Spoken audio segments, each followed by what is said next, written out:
Vamos dar início a mais uma aula de projetos de sistemas mecânicos. E agora a gente vai entrar na parte da matéria que vai falar sobre as considerações estatísticas, né? Vamos relembrar alguns conceitos de estatística lá do quarto período, tá? Obviamente que aqui eu vou passar o conteúdo como se fosse assim uma estatística normal, mas nas questões, quando a gente for fazer atividades, vão ser atividades voltadas totalmente para projetos de sistemas mecânicos. Beleza? Bom, deixa eu compartilhar minha tela com vocês.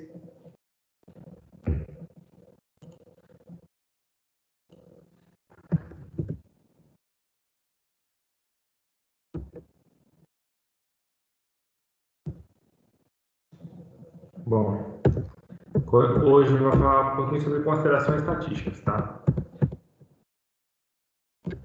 Inicialmente, nós temos o seguinte, o conceito de variável aleatória. A variável aleatória é uma função que associa cada elemento de uma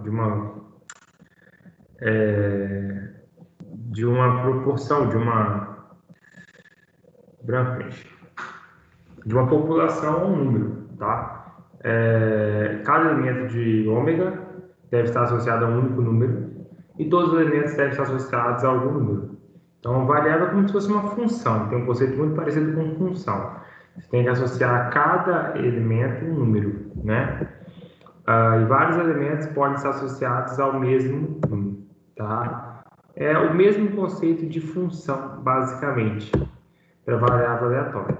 E aí você percebe que aqui você tem dois elementos associados ao número. Isso pode ser considerado variável aleatória, mas quando você tem um elemento apontando para dois números, isso não é considerado variável aleatória. É assim, conceito de função mesmo. E também, se estiver sobrando um elemento, não pode ser considerado variável aleatória. Pode sobrar só desse lado, mas esse lado você não pode ter sobras. Por exemplo, experimente jogar duas moedas, R$ 1,50, e observar o resultado. Definindo uma variável aleatória, o número de caras em dois lances de moedas. Então, assim, aqui a gente vai representar o escopo da variável, tá? E aqui você tem, na primeira situação, você tem duas caras, ok? Na segunda e na terceira situação, você tem uma cara só. E na terceira situação, você tem nenhuma cara. Então, aqui você tem uma variável aleatória, tá? E aí, cara com 0, 1 e 2, tá? Ele que é a denotação dela. Observe-se que em P igual a x igual a x, a natureza funcional da variável aleatória foi suprimida. De fato, a expressão mais correta seria P, ômega pertencente a ômega maiúsculo, tal que x de ômega é igual a x. Por definição, os valores de uma variável aleatória são sempre mutuamente exclusivos. E aí tem o conceito de variável discreta e variável contínua.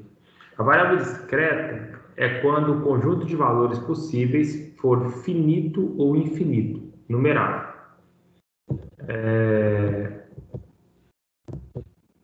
Então, o que acontece? 0 é menor que P, que é menor que 1 para todo xi pertencente a x. E aí você tem uma função de probabilidade, função de distribuição acumulada, né? E aí você tem uma somatória de j para todo j, que xj é menor que x. Aqui é uma função de probabilidade, ok? Sempre variando entre 0 e 1. E aqui é uma probabilidade acumulada, onde você soma os valores anteriores, tá? E na discreta, por exemplo, jogar um dado. Ponto obtido no dado: 1, 2, 3, 4, 5, 6. 1 se o ponto for igual a 6, 0 caso contrário. E por aí vai. O que acontece? Você percebe que na variável discreta, você não tem valor quebrado, por exemplo. É 0, 1, 2, 3, 4, 5, 6. 0, 1, 2, 3, 4, 5. o número de caras em 5 lances, quais são as possibilidades de dar, se tem, pode ser de 0 a 5, mas não tem como dar, por exemplo, uma cara e meia, ou uma cara, vírgula 2. Não, é 1 ou 2 ou 3 ou 4 ou 5. Isso é uma variável discreta, tá? Então, isso geralmente, e a diferença é boa para você entender o que é uma variável discreta e o que é uma variável contínua, se você puder contar, é uma variável discreta. Por exemplo, quantos alunos tem na sala? É uma variável discreta. Quantas pessoas dentre os alunos da sala gostam de jogar futebol? É uma variável discreta. Ah, eu tenho, por exemplo, fazer um ensaio de tração. Fazer um ensaio de tração com vários materiais diferentes e uma tração definida, né? Pré-determinada. Qual é, por exemplo, a quantidade de peças que irão romper com uma tensão determinada? É uma variável discreta. Ou seja, eu estou contando. Agora, tudo que eu vou medir é uma variável contínua. A gente fala que é contínua porque ela não tem um valor exato. Depois vai entender um pouquinho esse conceito, né? Aí você tem aí sortear o ponto de uma imagem de 8 bits, de 0 a 255. Sortear 5 pontos em um mapa pedológico. E aí você tem a mesma coisa. São várias, sempre coisas contadas, tá vendo? Sortear pontos em um mapa de vegetação até que se encontre a casa cerrada. E aí é ponto sempre contando, tá? Nunca você vai ver assim 1,5, 2,5. E é sempre exato. É exato. Ou é 1 ou é 2, ou é 3, ou é 4, ou é 5. Nunca vai ser 1,0001. E a gente vai entender um pouquinho esse conceito agora.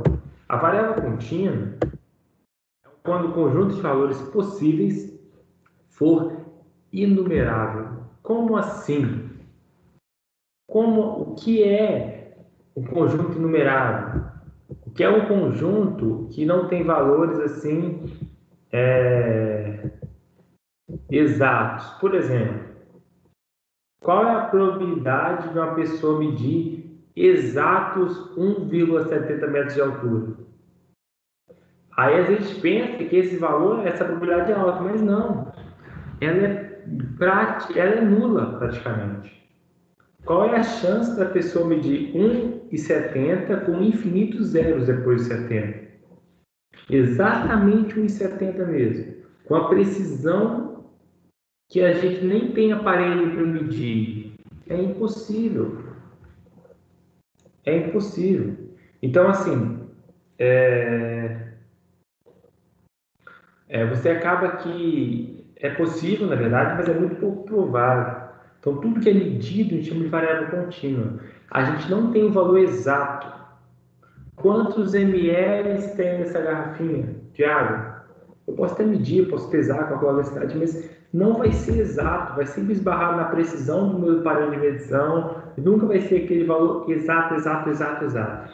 É uma aproximação. Tudo é uma aproximação. Por isso nós chamamos de variável aleatória contínua. E aí, na variável contínua, é um conjunto de valores possíveis que foram numerados. Por exemplo, se o conjunto de imagem é numerado, não há sentido falar de valores. E aí você tem 0 é menor que a probabilidade de A, menor que X, menor que B, que é menor que 1. Então, só há sentido de falar de probabilidade para um intervalo de valores. Tá? Porque, por exemplo, eu meço, eu tenho 1,78. Agora, qual é a probabilidade de eu ter exatamente 1,78? É quase zero. Por quê? Por causa da medição, os métodos de medição e tudo isso mais. Agora, eu tenho que falar o quê? No intervalo. Qual é a probabilidade de eu ter entre 1,77,5 e 1,78,5? Entendeu?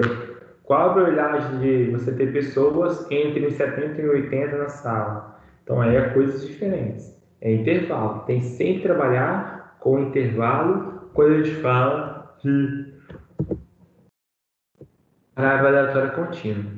Tá? E aí a função densidade é diferente, ela é uma curva mais suave, enquanto no outro era uma cheio de colunas, né? Aqui é uma curva suave, tá? E essa integral definida de menos infinito a mais infinito, ela justamente o valor dela é 1, ou seja, a soma desses valores aqui todos são 1, tá? Na variável discreta, a gente tem a mesma coisa, a soma daqueles valores dava 1.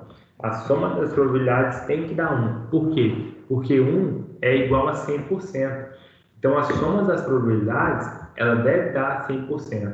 Aqui, não são valores exatos, mas não impede de que a soma tenha que dar 10%. Por isso que, nesse caso, a integral definida dessa função x é x de a a b, ela tem que ser igual a... de menos infinito mais infinito tem que ser igual a 1. E de a a b é a probabilidade de x entre a e b.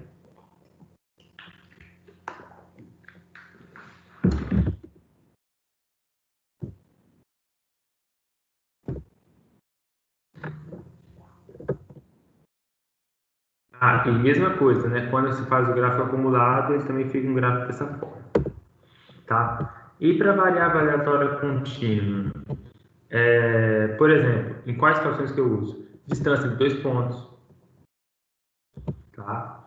Distância vertical de um ponto relativa a uma superfície pré-definida, é uma variável contínua. Reflectância de um objeto, é uma variável contínua. Caracterização de uma variável aleatória. Por exemplo, retiram-se 20 bolas de uma urna. Defina-se uma variável aleatória x, cujos valores representam o número total de bolas vermelhas dentre as 20 escolhidas. Então, você tem a urna A e a urna B. Então, você tem aí a chance do A e a chance do B, a função de distribuição, né? Obviamente, como na função na urna A tem quase que meio a meio, então a soma ficou mais centrada. Como na urna B tem mais bolas de uma cor, né? Tem menos vermelhas, então a função vai ficar mais próxima aqui do zero do que do 1, né? Do zero do que do 20, no caso. Isso é função de distribuição, tá? Nesse caso, coisa para entender, dispersão, né? Isso aqui se chama dispersão, diagrama de dispersão. A posição, tendência central. Obviamente que essa aqui, como está mais equilibrada, está no meio, e essa aqui já vai estar mais à esquerda. E a forma.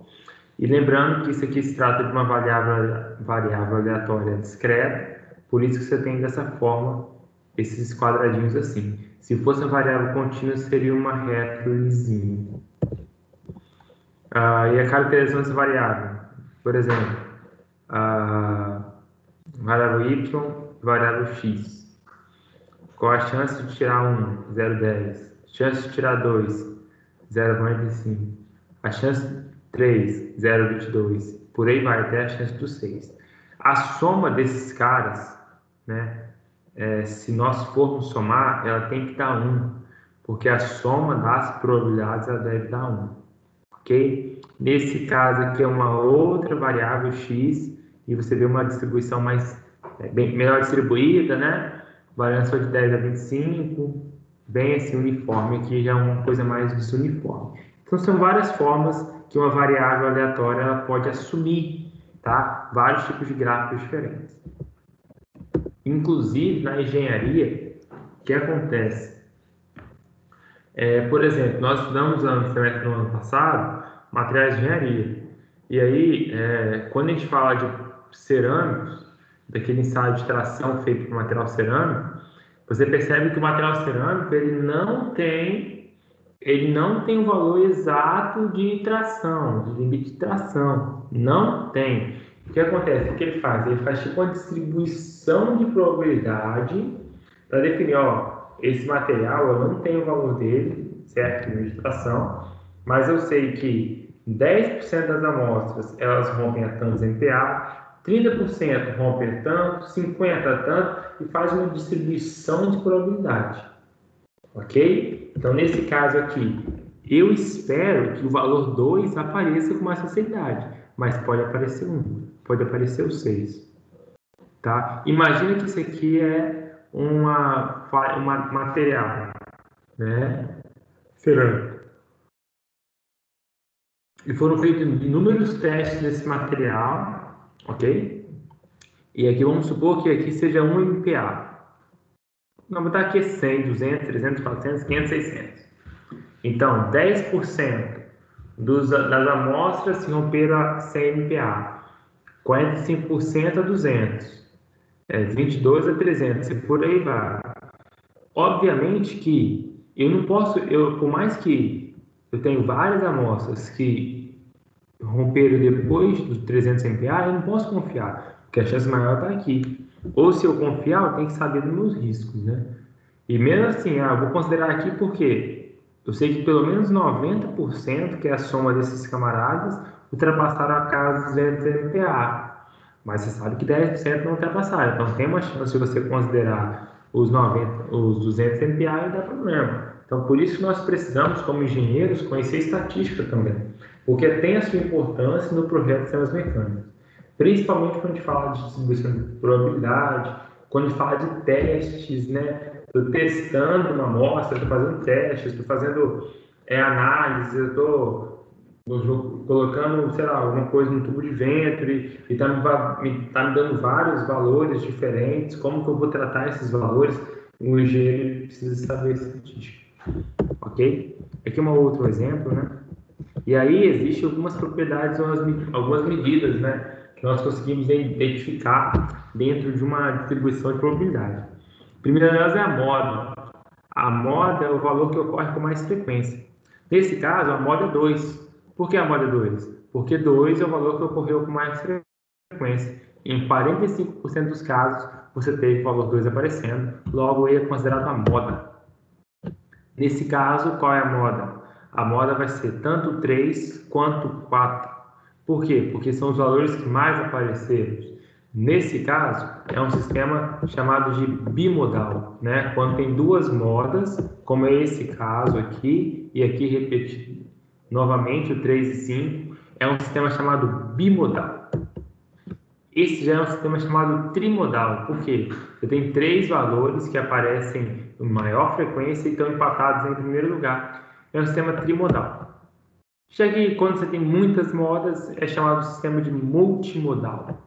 E quando você tem... também você tem o caso de modas locais, ok? Essa aqui é a moda do sistema como um todo, mas aqui é uma moda local. É um valor que naquele ponto está aparecendo mais e também, às vezes, é necessário, é um objeto de estudo também, porque pode ser, e tem que entender por que aconteceu aquilo quando não é normal acontecer. E existe também moda não definida, né? Não tem um valor que apareça mais do que o outro. E aí você tem um sistema moda não definida ou um sistema amodal, ok? Aí é como é representada a moda para variáveis discretas e variáveis contínuas. Isso aqui não nos importa tanto, tá? Outra medida de tendência central é a mediana, ok? A mediana é o valor do meio, é o valor que está exatamente no meio da sua probabilidade. Por exemplo, você tem aqui de 0 a 1, né, a probabilidade, os valores de 1, 2, 3, 4, 5, 6. A mediana é o valor que aparece justamente aqui no meio. No nosso caso aqui, a mediana é 2, porque aqui no meio aparece justamente o valor 2. Entender a mediana quando você tem a distribuição de probabilidade aqui é um pouco mais complicado, tá? É mais fácil entendê-la quando você tem um valor, quando você tem a distribuição aberta, que não é o caso aqui. Então ele mostra que o valor da mediana é 2. Nesse caso aqui, a mediana ela está entre o roxinho e o verdinho, entre o 3 e o 4, exatamente entre 3 e 4. Nesse caso, nós faremos uma média e a mediana vai ser 3,5, tá? Mediana é o valor do meio, exatamente do meio, ok?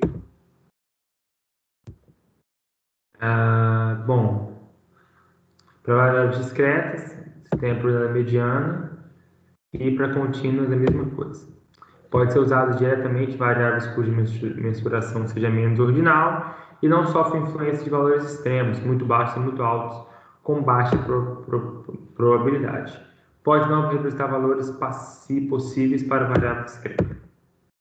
Tá? Outra medida de tendência central, e a medida que nós mais usamos, e a medida que nós mais conhecemos, é a média, a famosa média aritmética, né? Que é quando você soma todos os valores e divide pela quantidade de valores.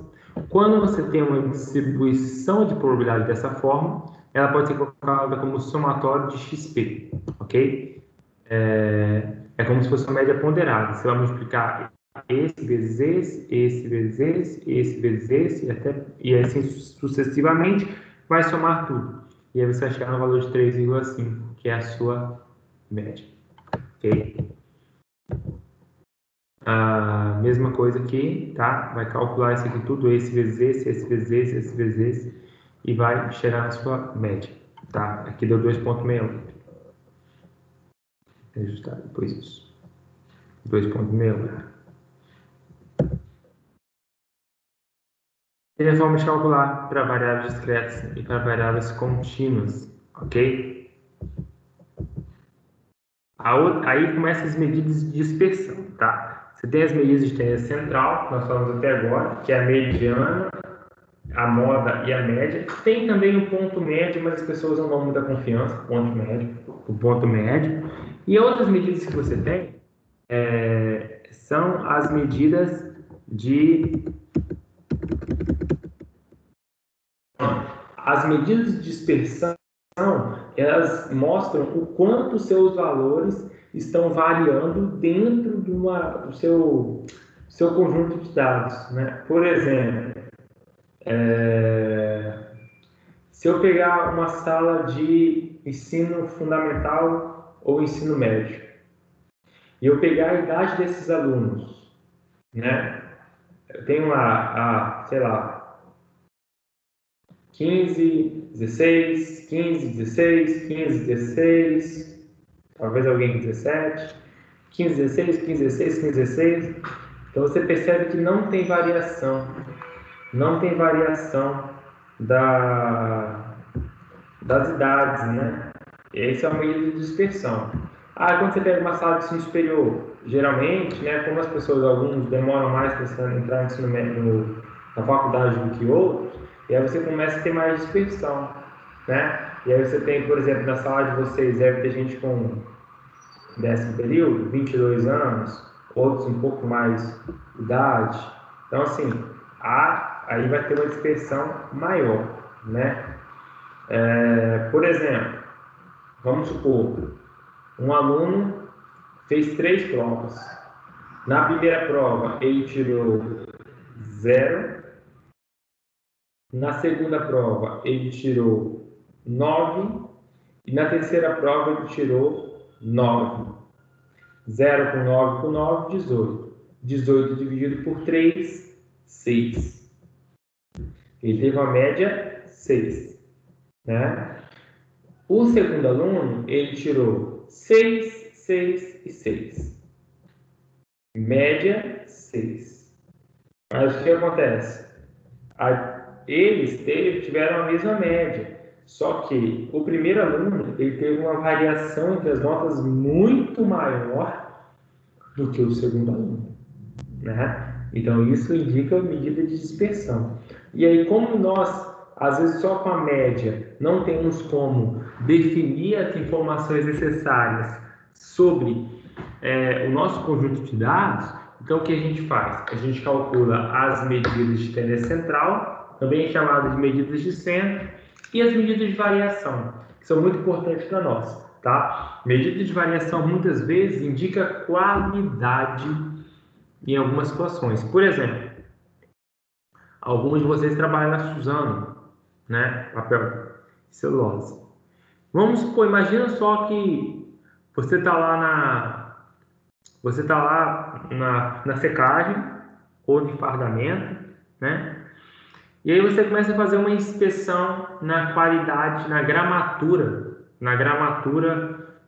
da folha de celulose. Exemplo, tá um exemplo. E aí você percebe que que os dois secadores, ele tem a mesma média de gramatura. Só que um secador, ele tem oscilado muito nessa gramatura. Essa oscilação é boa? Não. Ou seja, a medida de dispersão, nesse caso, ela indica uma falta de qualidade. E muitas vezes a dispersão baixa indica qualidade, indica uniformidade, indica homogeneidade, e uma medida de dispersão alta indica que não tem um certo padrão, ok?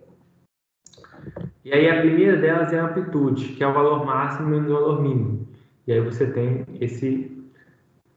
essa questão aí, essa primeiro valor. Depois você tem os desvios, ok? Os desvios é a diferença entre o valor da sua variável, né, e o valor da sua média. É chamado de desvio. A soma dos desvios, ela sempre é zero, tá? Sempre tem que ser zero, ok? Sempre é zero a soma dos desvios. E existem os desvios absolutos, que é quando você coloca um módulo nos desvios e aí a soma já não é zero mais, você vai ter uma soma, que é o desvio, e aí você pode tirar a média desse desvio, que vai ser o desvio absoluto médio. Quanto maior esse valor, mais você vai significar que não vai existir uma uniformidade entre os seus dados no seu conjunto de dados. Quanto menor, mais uniformidade ele vai indicar, tá? Desvio absoluto médio. Aí foi feito para cá e foi feito para esse cara também, ok? Aqui você percebe um desvio até menor do que esse desvio variáveis créditos contínuas. Aí o que tem? Com os desvios, existem os desvios quadráticos. A média dos desvios quadráticos. Eu pego cada desvio e elevo ao quadrado, ok? E aí se torna a média dos desvios quadráticos, tá? Esse cara é a famosa variância. É a famosa variância. A unidade dela é o quadrado da unidade do seus dados. Se os seus dados for, por exemplo, em dias, vai ser dias ao quadrado. Se for em metros, vai ser metros ao quadrado, ok? Lembrando que, por exemplo, se o seu valor for metros, e aí você achou a variância em metros quadrados, essa variância não tem nada a ver com área. Não tem nada a ver com área, tá? Não é geometria, isso aqui é álgebra, isso é estatística. Não tem nada a ver com área, ok? Até porque não faria sentido. Ano ao quadrado, não faz sentido. Então, variância não faz sentido, beleza? Ela é nada mais nada menos que uma média dos desvios quadráticos do seu conjunto de dados, ok? Tá? E aí ele fez esse valor. Chegou aqui no valor. E ela possui a unidade da variável aleatória ao quadrado, ok? Se é Celsius ao quadrado. Se é metro ao quadrado. E o desvio padrão, que é o bem conhecido, ele é a raiz quadrada da variância, e ele possui a mesma unidade de x, a mesma unidade da variável aleatória, e é um dado muito importante para a gente também, tá? E só um exemplo de como a gente entende as coisas: quando duas ou mais variáveis são comparadas quanto à sua dispersão, a variância ou desvio padrão não pode ser utilizado se essas variáveis possuem diferentes unidades. Por exemplo, eu tenho uma unidade que é em altura em metros e a outra em biomassa. Eu não posso comparar. Ou eu tenho até mesmo, assim, às vezes eu tenho duas em metros, mas assim, que são diferentes, que estão em situações diferentes, que estão com médias diferentes. Eu não posso comparar. Mas aí, para se comparar, a gente vai pensar numa medida que ela é adimensional, né? Ela não tem unidade, que é que é o coeficiente de variação, que ele é a razão entre o desvio padrão e a média, E aí esse coeficiente, ele é adimensional, ele também pode ser expresso em porcentagens, embora ele pode ter valores maiores que 100%, ok? E não pode ser utilizado quando a média for zero, óbvio, né? Que você vai ter valores aí que não tem condições, tá? Então, só para a gente entender bem um pouquinho sobre esses caras, eu vou abrir uma planilha de Excel para a gente poder ver um pouquinho o que é cada um desses camaradas que a gente acabou de falar, ok? Vamos ver aqui rapidinho. E o bom do Excel, né, galera, é que o Excel ele calcula muitas coisas para você. Mas eu quero, por exemplo, eu tenho aqui, vou colocar vários dados aqui, números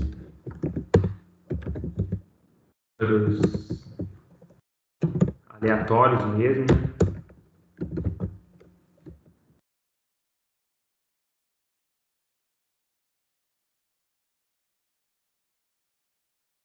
Bom, tem aqui uma sequência de dados, beleza? Tem aqui uma sequência de dados. Aí eu quero saber média, mediana, moda, média, mediana, moda, ah, só variância e desvio padrão. Variância e desvio padrão, tá? Quero fazer tudo isso. Isso é obviamente que eu não vou usar a fórmula direta, né? Não estou aqui para eles vão aprender primeiro. A ideia, quando você quer calcular essas coisas, a primeira coisa é colocar em ordem. Coloquei em ordem, tá vendo? Eu tenho 11 valores, beleza? 11 valores. Esses valores estão na ordem, tá? Então o que acontece? Se eu quero saber a mediana é o valor do meio. Então eu vou tirar 5 para um lado, 5 para o outro. Esse cara que sobrou, ele é quem? Esse cara que sobrou é a mediana. É o valor exatamente do meio. Opa, mediana. Beleza? Mediana. Uma coisa que eu posso fazer com esses valores também é organizar eles dessa forma. Por exemplo, 11 é o x, né? 11 é o x, ok? E aí, quantas vezes que o 11 aparece? O 11 aparece uma vez. Uma vez. Beleza? O 11 aparece uma vez. O 13. O 13 aparece quantas vezes? Uma vez também. O 15 aparece 3 vezes. 15, 3 vezes. Ok? O 17 aparece uma vez só também. Uma vez só também. O 19, duas. 19, duas. O 20, duas. E o 22, uma só. Beleza? Isso aqui é o valor que ele aparece, tá? E qual é a probabilidade? Qual é a probabilidade desse cara aparecer, né? Qual é o P de x? O P de x é esse valor aqui dividido pela soma, né? São 11, então vai ser igual a esse cara aqui dividido por 11. E a soma separa que dá 1. Beleza? E aí, como você pode calcular a média? Da maneira que estava descrita lá, a média é quem? É o somatório desse cara vezes esse cara. Então, vou fazer aqui, ó. X vezes P de x. Que a média é o somatório disso. Então, vai ser igual a esse vezes esse, né?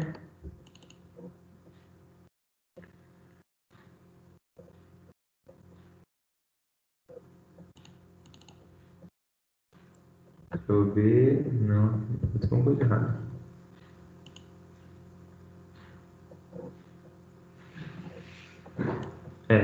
Aí o valor deu quanto aqui, ó? É igual a soma, né? Desses camaradas todos aqui. Olha quanto deu a média: 16,90909. Se eu pegar esses caras aqui todos aqui também e ver a média, 16,90909. Ah, professor, por que você fez da maneira mais trabalhosa? Só vou mostrar da mesma maneira que o livro faz, tá? Deixa eu ver. Então a média pode ser calculada vezes como o valor da variável aleatória vezes a probabilidade que ele está somado, ou pode ser também esse vezes esse e depois dividir por 11 tudo, ou pegar a média de todos os valores soltos. Aqui nós temos só 11 valores, seria fácil fazer a média, mas se você tiver milhares de valores, é mais fácil fazer uma distribuição de probabilidade dessa forma aqui. A moda é o valor que mais aparece. A moda vai ser o 15, né? A moda vai ser o 15. Bom, agora o que tem que fazer? O desvio. O desvio é igual ao valor da variável aleatória menos o valor da média. Esse é o desvio, ok? Esses são os desvios. A soma dos desvios sempre tem que dar... Ah, tá. Esse aqui é o desvio de cada um. Aí, quando você faz isso aqui, na verdade... Aí, quando você faz o desvio... Isso aqui é mais... Eu teria que fazer para cada variável, né? Aí, quando eu pego o desvio mesmo... Calculo ele multiplicando pela quantidade, eu teria esse vezes esse, né? E quando eu faço somatório, olha quanto dá a soma. Não, a soma está errada. A soma era para ser zero os desvios.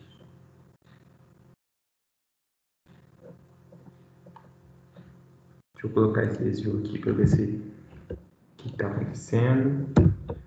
Média 4.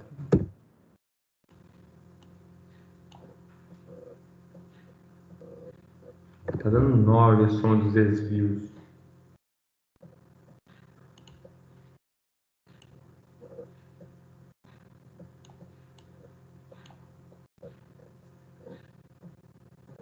Essa soma era para dar zero, não sei porque está dando 9.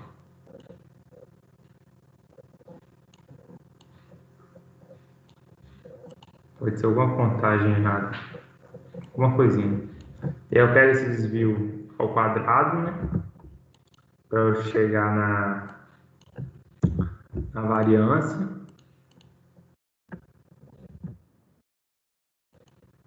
Vamos pegar o desvio ao quadrado. Esse elevado ao quadrado. Temos esses valores, né? Multiplicado pela quantidade aqui. Porque eu tenho, não tem um só 11, eu tenho 3 11 aparecendo. Aí eu pego essa soma.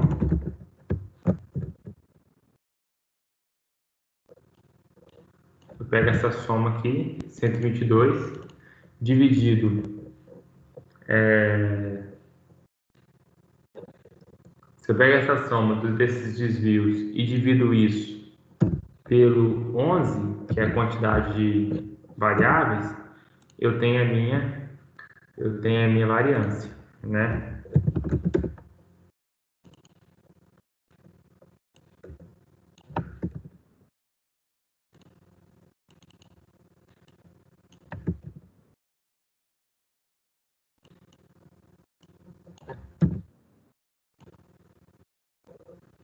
11,572.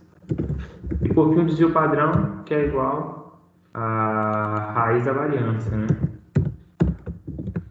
3,334. Então, assim, não tem segredo de calcular variância do padrão, sempre observando as fórmulas. Eu também tenho um materialzinho que eu posso passar para vocês, que eu uso em estatística, e tem todas essas fórmulas de maneira mais, sim, detalhada, ok?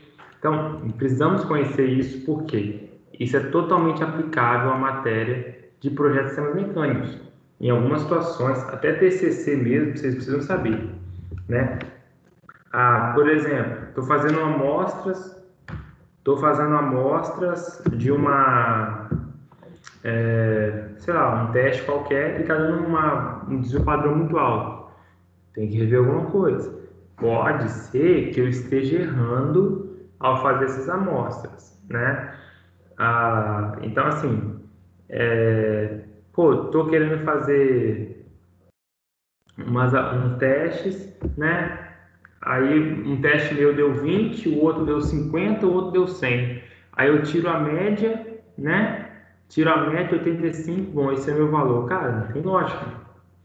Não tem lógica, né? 20 com 50, 70, com 100, 170. 55 não, na verdade dá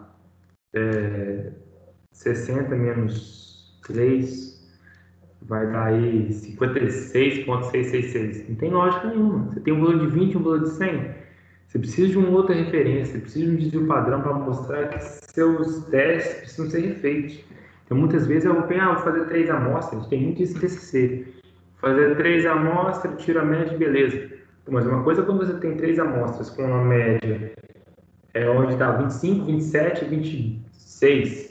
E outra quando dá 25, 35, 50. Então, assim, a gente tem que aprender a interpretar esses dados usando estatística. Por exemplo, se você está fazendo amostra no seu TCC, está fazendo amostra de alguma coisa, fazendo testes, está pegando 3 amostras diferentes, você precisa calcular o desvio padrão, precisa calcular o coeficiente de variação. E aí você vai tendo esses valores baixos, você dá crédito ao seu teste, né? Agora, se os seus valores forem altos, você pode ser contestado na banca por conta disso. Então, por isso que é um objeto do estudo de projetos mecânicos essa questão de variáveis aleatórias, de medidas de dispersão. Então, precisamos trabalhar alguns exercícios de projetos, sistemas mecânicos, voltados para essa questão de variáveis estatísticas. E eu já estou elaborando para vocês uma lista de exercícios bacana, onde vai poder falar um pouquinho sobre variáveis estatísticas, né, dentro de projetos de sistemas mecânicos, bem focado mesmo. E aí, se você tem também algum TCC que está fazendo teste, está fazendo comparações de amostras, seja de soldagem, seja... converse comigo, vamos bater um papo, vamos ver o que a gente pode acrescentar a esse trabalho seu em relação à estatística, em relação a esses cálculos estatísticos que precisam ser feitos dentro de um TCC. Beleza, galera?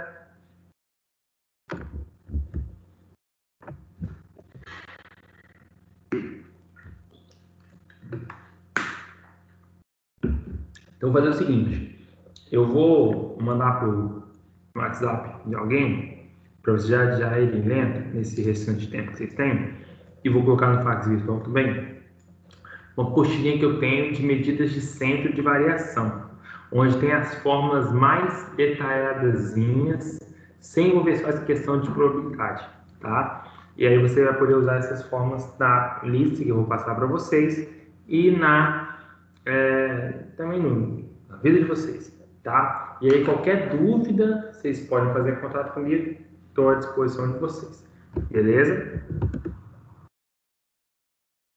Show. Show? Então, qualquer coisa, é só falar comigo. E eu vou mandar agora mesmo, vou só procurar aqui no meu computador. Vou mandar agora mesmo no WhatsApp do Fábio, do líder. E depois eu vou postar no fax virtual essa questão dessas fórmulas. Vocês terem ela. E aí eu já passo para vocês fazerem na aula de amanhã comigo, né? Eu ajudando vocês alguns exercícios. E aí até dou um pontinho nele também para já compor essa nota da NB1. Beleza?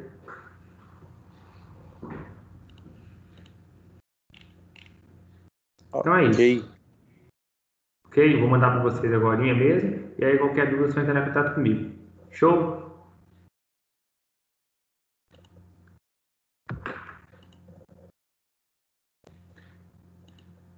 Qual que tá aí? Tá bonito, hein, Abel?